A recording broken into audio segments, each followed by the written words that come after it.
नमस्कार भाइयों, आप सब कैसे हैं। आशा करता हूँ ठीक होंगे। पिछले वीडियो में मैंने बनाया था दोस्तों मार्कंडेय ऋषि की कथा के बारे में जाने थे। आज हम जानेंगे चीनी की राह पुस्तक से।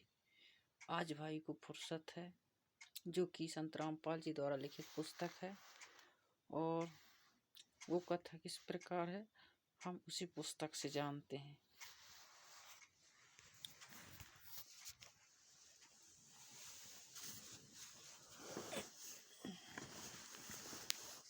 ये है दोस्तों चीनी की राह बुक। आप इसको SMS करके भी मंगवा सकते हैं। और ये चैनल दिए हैं जिसमें आप जो है संत रामपाल जी महाराज जी के सत्संग भी देख सकते हैं। और आज जो जानेंगे चीनी पुस्तक से जो है, आज भाई को फुर्सत है। पिछले वीडियो में हम मार्कंडेय ऋषि की कथा के बारे में जाने थे और अब हम जानेंगे आज भाई को फुर्सत है।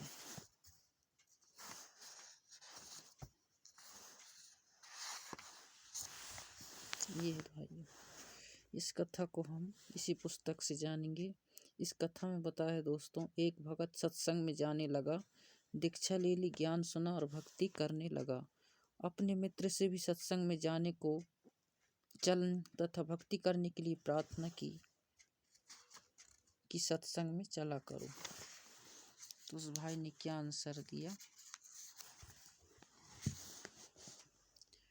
परंतु दोस्त नहीं माना, कह देता कि कार से फुर्सत नहीं है, खाली समय नहीं है, छोटे छोटे बच्चे हैं, इनका पालन पोषण भी करना है। काम छोड़कर सत्संग में जाने लगा तो सारा धंधा चौपट हो जाएगा।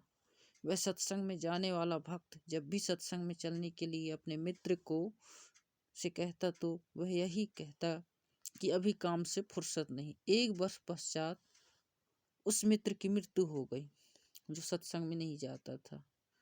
उसकी अर्थी उठाकर कुल के लोग तथा नगरवासी चले साथ साथ। सैकड़ों नगर मोहल्ले के व्यक्ति भी साथ साथ चलो।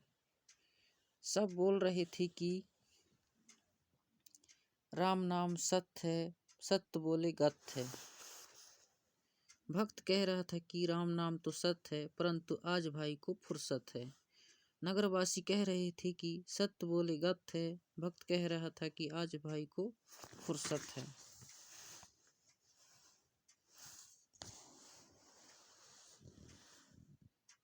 अन्य व्यक्ति उस भक्त से कहने लगे कि ऐसे मत बोल, इसके घर वाले बुरा मानेंगे। भक्त ने कहा, मैं तो ऐसे ही बोलूँगा। मैंने इस मूर्ख से हाथ जोड़कर प्रार्थना की थी कि सत्संग में चल, कुछ भक्ति कर ले। यह कहता था कि अभी फुर्सत अर्थात खाली समय नहीं है, आज इसको परमानेंट फुर्सत है। छोटे छोटे बच्चे भी छोड़ चला, जिनके पालन पोषण का बहाना करके परमात्मा से दूर रहा। भक्ति करना तो खाली हाथ नहीं जाता, करता तो खाली हाथ नहीं जाता, ऐसा भी व्यक्ति बोला। उसके मित्र बोला, जिसकी मृत्यु हो गया था, जिसका मित्र बोला। कुछ भक्ति धन लेकर जाता, बच्चों का पालन पोषण तो परमात्मा करता। भक्ति करने से साधक की आयु भी परमात्मा बढ़ा देता है। भक्तजन ऐसा विचार करके भक्ति करते हैं, कार त्याग कर सत्संग सुनने जाते हैं। भक्त विचार करते हैं कि परमात्मा ना करे इस हमारी मृत्यु हो जाए, फिर हमारे कार कौन करेगा। हम यह मान लेते हैं कि हमारी मृत्यु हो गई, हम 3 दिन के लिए मर गए। यह विचार करके सत्संग में चले, अपने को मृत मान ले और सत्संग में चले जाए। वैसे तो परमात्मा के भक्तों का कार्य बिगड़ता नहीं है, फिर भी हम मान लेते हैं कि हमारी गैर हाजिरी में कुछ कार्य खराब हो गया तो 3 दिन बाद जाकर ठीक कर लेंगे। यदि वास्तव में टिकट कट गई अर्थात मृत्यु हो गई तो परमानेंट कार्य बिगड़ गया, फिर कभी ठीक करने का नहीं आ सकते। इस स्थिति को जीवित मरना कहते हैं। बाड़ी का शेष सरलार्थ, द्वादश पंथ मत महल मठ बोरे, बहुर न देह धरी रे। इसका सरलार्थ श्रीमद् भागवत गीता अध्याय 15 श्लोक 4 में कहा है कि तत्व ज्ञान की प्राप्ति के पश्चात परमेश्वर के उस परम पद की खोज करनी चाहिए जहाँ जाने के पश्चात साधक लौटकर संसार में कभी नहीं आते, अर्थात उनका पुनर्जन्म नहीं होता, वे फिर देह धारण नहीं करते। सूक्ष्म वेद की यही वाणी यही स्पष्ट कर रही है कि वह परम धाम द्वादश अर्थात 12वें द्वार को पार करके उस परम धाम में जाया जाता है।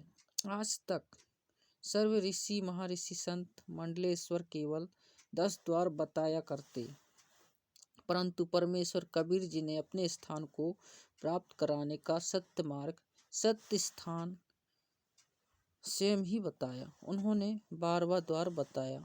इससे भी स्पष्ट हुआ कि आज तक सन 2012 तक पूर्व के सर्व ऋषियों संतों पंथों की भक्ति काल ब्रह्म तक ही की थी, जिस कारण से जन्म मृत्यु का चक्र चलता रहा।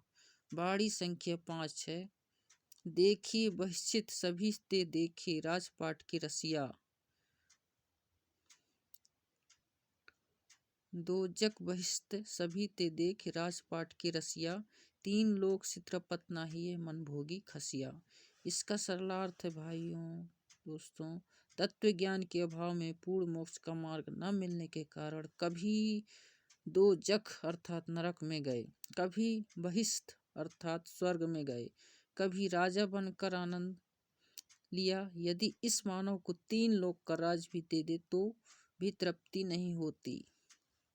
उदाहरण है, यदि कोई गांव का सरपंच बन जाता है तो वह इच्छा करता है कि विधायक बने तो मौज होवे, विधायक इच्छा करता है कि मंत्री बनूं तो बात बने कुछ अलग हो जाएगी, मंत्री बनकर इच्छा करता है कि मुख्यमंत्री बनूं तो पूरी चौधार होगो, आनंद ही न्यारा होगा, सारे प्रांत पर कमांड चलेगी।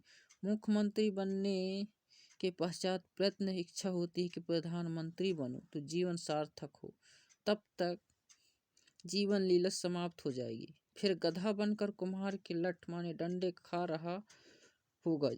इसलिए तत्व ज्ञान को में समझाया है कि काल ब्रह्म द्वारा बनाई स्वर्ग नरक तथा राजपाट प्राप्ति की मूल भूल भुलैया में सारा जीवन व्यर्थ कर दिया, कहीं संतोष नहीं है हुआ। यह मन ऐसा खुसरा माने हिजड़ा है।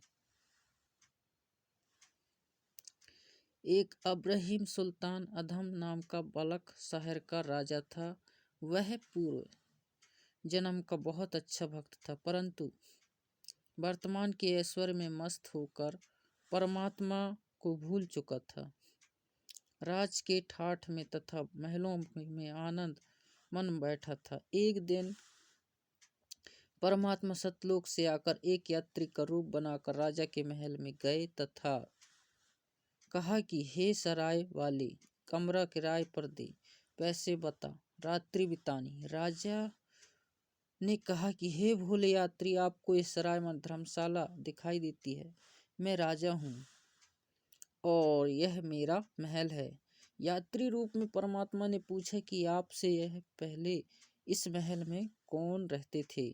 राजा ने कहा मेरे पिता दादा परदादा रहते थे। यात्री रूप में परमेश्वर ने पूछा कि आप कितने दिन रहोगे इस महल में? राजा ने कहा कि 1 दिन भी चला जाऊंगा इन्हें छोड़कर। परमेश्वर बोले कि यह सराय नहीं तो क्या है? यह सराय है, जैसे तेरे बाप दादा गए ऐसे ही तू चला जाएगा, इसलिए मैंने महल को धर्मशाला बताया। राजा को वास्तविकता का ज्ञान हुआ, संसार की इच्छा त्याग कर आत्म कल्याण करवाया, सदा रहने वाला सुख तथा अमर जीवन प्राप्त करने के लिए दीक्षा ली और आजीवन भक्ति की। अच्छा, अपना मानव जीवन सफल किया। बाड़ी संख्या 6। सदगुरु मिले तो इच्छा मिटे, पद मिले पदे समाना, चल हंसा श्लोक पठाऊं आजो आदि अमर स्थाना। इसका सरलार्थ है भाइयों, यदि तत्वदर्शी संत सदगुरु मिले तो उपरोक्त ज्ञान बताकर ब्रह्म के लोक की सर्व वस्तुओं से तथा पदों से इच्छा समाप्त करके पद मिल पदे समान है। इसमें एक पद का अर्थ है पद्धति अर्थात शास्त्र विधि अनुसार साधना। दूसरे का अर्थ है परम पद यानी पदवी। सद्गुरु शास्त्र विधि अनुसार पद्धति बताकर परमेश्वर की उस परम पद की प्राप्ति करवा देता है जहाँ जाने के पश्चात फिर लौटकर संसार में कभी नहीं आते। हे भक्त, चल मुझे उस लोक में भेज दूं जो आदि अमर स्थान है, अर्थात गीता अध्याय 18 श्लोक 62 में वर्णित सनातन परम धाम है जहाँ पर परम शांति है। बाड़ी संख्या 7 है भाइयों। 4 मुक्ति जहाँ चंपी करती माया हो रही दासी, दास गरीब अभय पद पर से मिले राम अविनाशी। सरलार्थ है उस सनातन परम धाम में परम शांति तथा अत्यधिक सुख काल ब्रह्म के लोक में 4 मुक्ति मानी जाती है, जिनको प्राप्त करने के साधक अपना को धन मानता है, परंतु वे स्थायी नहीं है। कुछ समय उपरांत पूर्ण समाप्त हो जाते हैं, है ना। इसमें दिया है कुछ समय उपरांत पूर्ण समाप्त होते ही फिर 84 लाख प्रकार की योनियों में कष्ट उठाता है, परंतु उस सतलोक चारों मुक्ति वाला सुख सदा बना रहेगा। माया आपकी नौकरानी बनकर रहेगी। संत गरीबदास जी ने बताया है कि अमर लोक में जाने के पश्चात प्राणी निर्भय हो जाता है और उस सनातन परम धाम में वह अविनाशी राम अर्थात परमेश्वर मिलेगा। इसलिए पूर्ण मोक्ष के लिए शास्त्र के अनुकूल भक्ति करने की चाहिए, जिससे वह भगवान तक जाया जा सकता है। उपरोक्त वाणी अर्थात पूर्वक विवरण से स्पष्ट हुआ कि ब्रह्मा, श्री विष्णु जी, श्री शिव जी और इनके माता पिता, इनके पिता काल ब्रह्म अर्थात 4 पुरुष व अक्षर पुरुष राम अर्थात प्रभु नाशवान, केवल परम अक्षर ब्रह्म ही अविनाशी राम अर्थात प्रभु है। इस परमेश्वर की भक्ति से ही परम शांति सनातन परम धाम अर्थात पूर्ण मोक्ष प्राप्त होगा, जहाँ जा पर 4 मुक्ति का सुख सदा रहेगा। माया अर्थात सर्व सुविधाएं साधक के नौकर की तरह हाजिर रहती हैं। सूक्ष्म वेद में कहा है कबीर, माया दासी सत की अभय दे आशीष, बिलसी और लातो छड़ी सुमर सुमर जगदीश। भावार्थ है भाइयों इसका बताया संत रामपाल जी ने। सर्व सुख सुविधाएं धन से होती है, वह धन शास्त्र विधि अनुसार भक्ति करने वाले संत भगत की भक्ति का स्वत होने वाला, जिनको प्राप्त करना उद्देश्य नहीं वह फिर भी अवश्य प्राप्त होता है। वे प्रोटेक्ट होता है। जैसे जिसमें गेहूं की फसल बोई तो उसका उद्देश्य गेहूं का अन्न प्राप्त करना है, परंतु भूस इसी प्रकार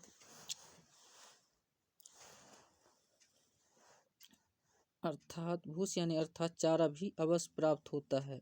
चारा टूड़ा गेहूं की अन्न का वे प्रोटेक्ट है। इसी प्रकार सत साधना करने वालों को अपने आप धन मिलती है, साधक उसको भोगता है, वह चरणों में पड़ी रहती अर्थात धन का अभाव नहीं रहता, अपितु आवश्यकता से अधिक प्राप्त रहती है। परमेश्वर की भक्ति करके माया का भी आनंद भक्त संत प्राप्त करते हैं तथा पूर्ण मोक्ष भी प्राप्त करते हैं। उसी प्रसंग को आगे बढ़ाते हैं कि मानव शरीर प्राप्त प्राणी को अपना उद्देश्य याद रखना चाहिए कि भक्ति करके अपना कल्याण करवाना चाहिए। सूक्ष्म वेद में लिखा है कि राग अंशवरी शब्द नंबर 71 में,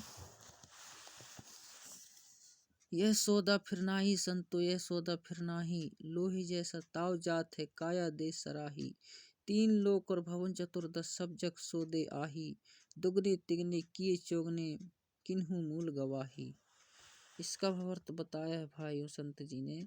जैसे दो व्यापारी बिजनेस दूर किसी शहर में सौदा करने के लिए गए और 5-5 लाख रुपए मूलधन ले गए। एक ने अपने धन का सदुपयोग किया, धर्मशाला होटल में किराए पर कमरा लिया, सामान खरीदा और महंगे मोल बेचा, जिससे उसने 20 लाख रुपए और कमा लिए। 2 वर्ष में वापस अपने घर आ गया, सब जगह प्रशंसा हुई और धनी बन गया।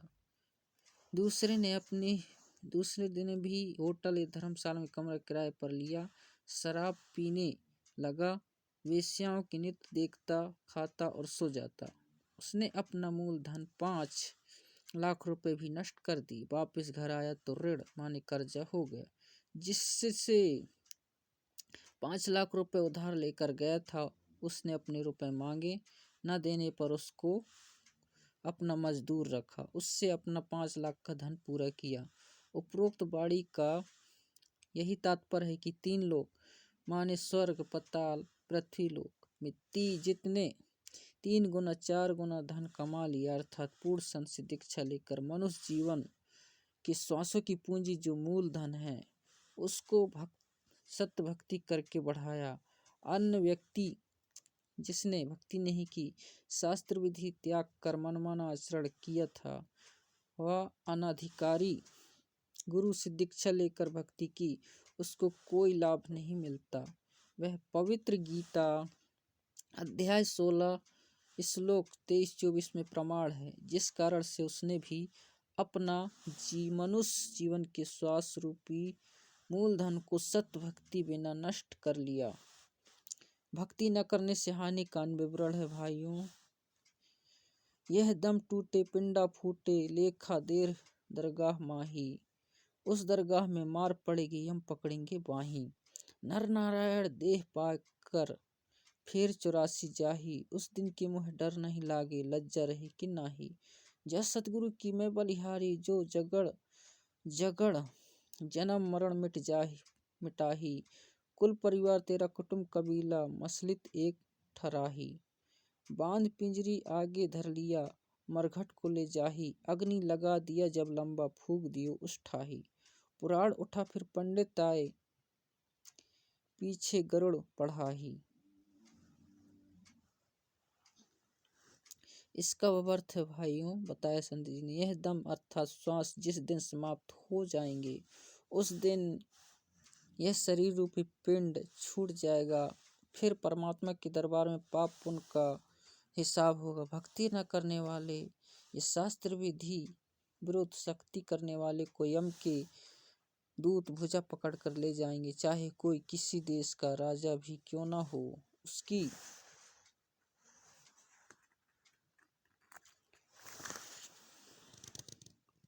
पिटाई की जाएगी। संत गरीबदास जी को परमेश्वर कबीर जी मिले थे, उनको ऊपर लेकर गए थे उनकी आत्मा को, सर्व ब्रह्मांडों को दिखाकर संपूर्ण आध्यात्मिक ज्ञान साधक वापिस करके आध्यात्मिक ज्ञान समझाकर वापिस शरीर में छोड़ा था। संत गरीबदास जी आंखों देखा हाल बयान कर किया है कि हे मानव, आपको नर शरीर मिला है जो नारायण अर्थात परमात्मा शरीर जैसा अर्थात उसी का स्वरूप है। अन्य प्राणियों को यह सुंदर शरीर ना मिला। इसके मिलने के पश्चात प्राणी को आजीवन भगवान की भक्ति करने की चाहिए। ऐसा परमात्मा स्वरूप शरीर प्राप्त करके सत भक्ति न करने के कारण फिर 84 लाख वाले चक्र में जा रहा। धिक्कार है हे तेरे मानव जीवन को। मुझे तो उस दिन की चिंता बनी है। डर लगता है कि कहीं भक्ति कम बने और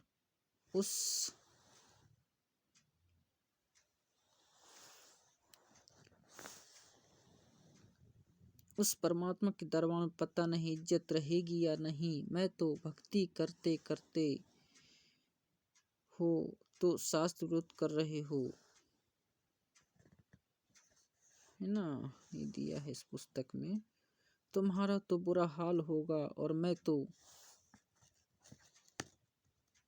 राय दे, जो सत्य भक्ति नहीं करते उनका क्या हाल होता है। मृत्यु के पश्चात आसपास के कुल के लोग इकट्ठे हो जाते, फिर सबकी एक ही मसलत अर्थात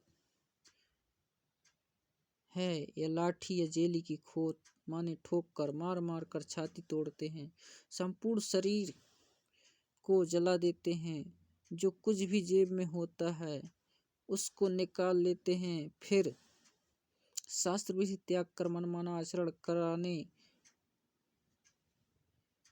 वाले उस संसार से चले जाते हैं। चले गए। जीव के कल्याण के लिए गुरु गरुड़ पुराण का पाठ करते हैं। तत्व ज्ञान सूक्ष्म वेद में कहा है कि अपना मानव जीवन पूरा करके वह जीवन चला गया, परमात्मा के दरबार में उसका हिसाब होगा। वह कर्म अनुसार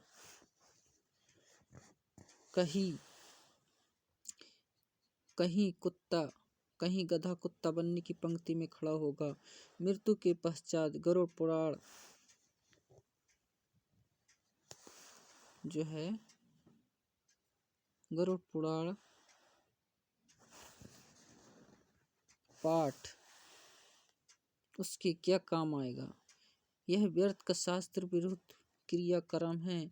उस प्राणी का मनुष्य शरीर रहते उसको भगवान की संविधान का ज्ञान कराना चाहिए था।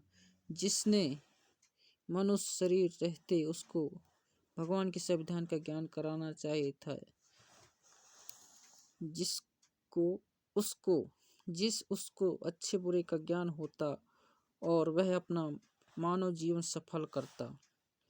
प्रेत शिला पर जा विराजे, फिर पितृपिंड भराई, बहुर श्राद्ध खान को आया, काग भये कलमाही। भावार्थ है कि मृत्यु के उपरांत उस जीव की कल्याणार्थ गति कराने के लिए की जाने वाली शास्त्र विरुद्ध क्रियाएं व्यर्थ हैं। जैसे गरुड़ पुराण का पाठ करवाया, उस मरने वाले की गति अर्थात मोक्ष के लिए, फिर अस्थियां गंगा में प्रवाहित की, उसकी गति माने मोक्ष करवाने के लिए, फिर 13वीं 17वीं व हवन भंडारा लंगर किया, उसकी गति कराने के लिए। पहले प्रत्येक महीने एक वर्ष तक महीना क्रिया करते थे, उसकी गति कराने के लिए। फिर छठे महीने 6 माही क्रिया करते थे, उसकी गति कराने के लिए। फिर वर्षी क्रिया करते थे, उसकी गति कराने के लिए। फिर उसकी पिंडोदय क्रिया करते, उसकी गति कराने के लिए। श्राद्ध निकालते अर्थात श्राद्ध क्रिया कराते। श्राद्ध वाले दिन पुरोहित भोजन स्वयं बनाता और कहता कि कुछ भोजन मकान की छत पर रखो, कहीं आपका पिता कौआ न बन गया हो। जब कौआ भोजन खा जाता तो कहते कि तेरे पिता या माता आदि जो मृत्यु को प्राप्त हो चुका है, जिसके हेतु यह सर्व क्रिया की गई है और यह श्राद्ध किया गया है, वह कौआ बना है, इसका श्राद्ध सफल हो गया। इस उपरोक्त विवरण से स्पष्ट हुआ कि वह व्यक्ति जिसका उपरोक्त क्रियाक्रम किया था वह कौआ बन चुका है। श्राद्ध कराने वाले पुरोहित कहते कि श्राद्ध कराने से वह शरीर जीव 1 वर्ष तक तृप्त हो जाता है, फिर 1 वर्ष में श्राद्ध फिर कराना है। विचार करें, जीवित व्यक्ति दिन में 3 बार भोजन कराता था, अब 1 दिन भोजन कराने से 1 वर्ष तक कैसे तृप्त हो सकता है। यदि प्रतिदिन छत पर भोजन रखा जाए तो वह कौआ प्रतिदिन ही भोजन खाएगा। इसकी दूसरी बात, मृत्यु के पश्चात की गई सर्व क्रियाएं गति यानी मोक्ष कराने के लिए उद्देश्य से की गई थी। उन ज्ञानहीन गुरुओं ने अंत में कौआ बनाकर छोड़ा। वह प्रेत शिला पर वह प्रेत योनि भोग रहा है। पीछे से गुरु और कौआ मौज से भोजन कर रहा है। पिंड भराने का लाभ बताया है कि प्रेत योनि छूट जाती है। मान ले प्रेत योनि छूट गई, फिर वह गधा या बैल बन गया तो क्या गति कराई। नर से फिर पशुआ कीजिए, गधा बैल बनाई। 56 भोग कहाँ मन बोरे, कहीं कुरुड़ी चरने जाई। मनुष्य जीवन में हम कितने अच्छे अर्थात 56 प्रकार के भोजन खाते। भक्ति न करने से, शास्त्र विरुद्ध साधना करने से गधा बनेगा, फिर ये 56 प्रकार के भोजन कहाँ प्राप्त होंगे। कहीं कुरुड़ियाँ माने रूढ़ी पर पेट भरने के लिए घास खाने जाएगा। इसी प्रकार बैल आदि आदि पशुओं की योनि में कष्ट पर कष्ट उठाएगा। जैसे सद्गुरु की संगत करते सकल कर्म कटि जाही, अमरपुरी पर आसन होते कहाँ धूप न छाई। संत गरीबदास ने परमेश्वर कबीर जी से प्राप्त सूक्ष्म वेद में आगे कहा है कि यदि सद्गुरु माने सत तत्वदर्शी संत की शरण में जाकर दीक्षा लेते तो उपरोक्त सर्व कर्मों के कष्ट कट जाते, अर्थात न प्रेत बनते, न गधा, न बैल बनते। अमरापुरी पर आसन होता, अर्थात गीता अध्याय 18 श्लोक 62 तथा अध्याय 15 श्लोक 4 में वर्णित सनातन परम धाम प्राप्त होता। वह परम शांति प्राप्त हो जाती, फिर कभी लौटकर संसार में नहीं आते, अर्थात जन्म मरण का कष्ट दायक चक्र सदा के लिए समाप्त हो जाता। उस अमरलोक माने सतलोक में धूप छाया नहीं है, अर्थात जैसे धूप दुखदायी हुई तो छाया की आवश्यकता पड़ी। उस सतलोक में केवल सुख है, दुख नहीं है। सूरत निरत मन पावन पायना, शब्दे शब्द समाई। गरीबदास गलतन महल में मिले कबीर गोसाई। सूरत निरत मन पावन पायना, शब्दे शब्द समाई। गरीबदास गलतन महल में मिले कबीर गोसाई। संत गरीबदास जी ने कहा है कि मुझ कबीर का परमेश्वर मिले, मुझे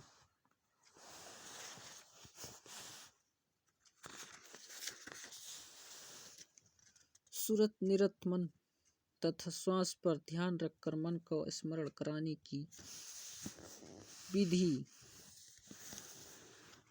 बताई, जिस साधना से सतलोक में हो रहे शब्द ध्वनि को पकड़कर सतलोक में चला गया, जिस कारण से सतलोक माने शाश्वत स्थान में अपने महल में आनंद से रहता हूँ। क्योंकि सत साधना जो परमेश्वर कबीर जी ने संत गरीबदास को बताया है कि जो बताई थी, और उस स्थान सतलोक को गरीबदास जी परमेश्वर के साथ जाकर देखकर आए थे, जिस कारण से विश्वास के साथ कहा है कि मैं शास्त्र के अनुकूल साधना कर रहा हूँ। यह साध परमात्मा ने बताई, जिस शब्द अर्थात नाम, जिस कारण से मैं गरीबदास दोस्तों, यह परमात्मा ने बताई कि जिस अर्थात नाम का जाप करने से मैं अवश्य पूर्ण मोक्ष प्राप्त करूंगा, इसमें कोई संशय नहीं रहा। जिस कारण से मैं गरीबदास सतलोक में जाने, सतलोक में बने अपने महल विशाल घर में मैं जाऊंगा, जिस कारण से निश्चित तथा गलतान माने महल प्राप्ति की खुशी में मस्त हूँ, क्योंकि मुझे पूर्ण गुरु स्वयं परमेश्वर परमात्मा कबीर जी अपने लोक से आकर मिले हैं। गरीबदास जी के कहते हैं अपनी बाड़ी में, अजब नगर में ले गए हमको सदगुरु आन, झिलके भीम अगाध गति सूते चादर तान।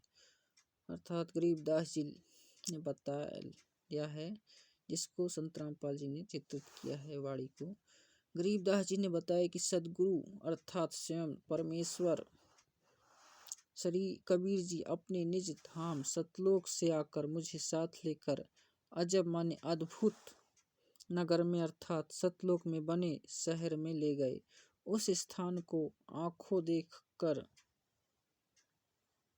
मैं परमात्मा के लिए के बताए भक्ति मार्ग पर चल रहा हूँ। सतनाम सारनाम की साधना कर रहा हूँ, इसलिए चादर तान कर सो रहा हूँ, अर्थात मेरे मोक्ष में कोई संदेह नहीं है।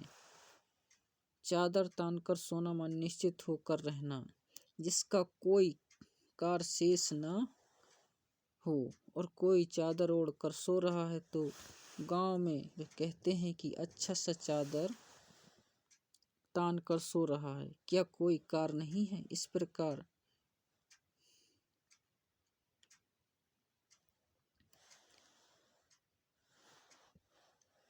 दास जी ने कहा है कि मैं अब बड़े बड़े महल बनाना व्यर्थ लग रहा है।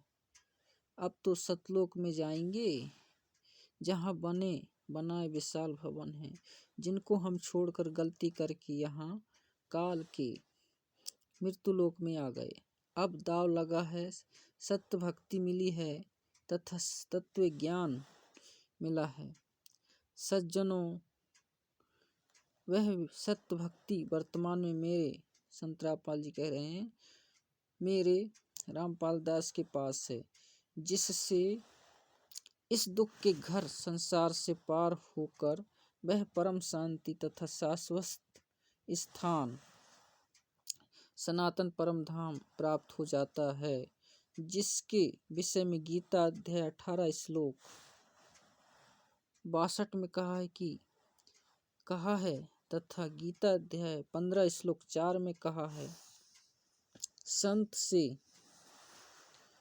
तत्व ज्ञान प्राप्त करके उस तत्व ज्ञान से अज्ञान का नाश करके उसके पश्चात परमेश्वर के उस परम पद की खोज करनी चाहिए, जहाँ जाने के पश्चात साधक लौटकर संसार में कभी नहीं आता। भक्ति न करने से बहुत दुख होगा।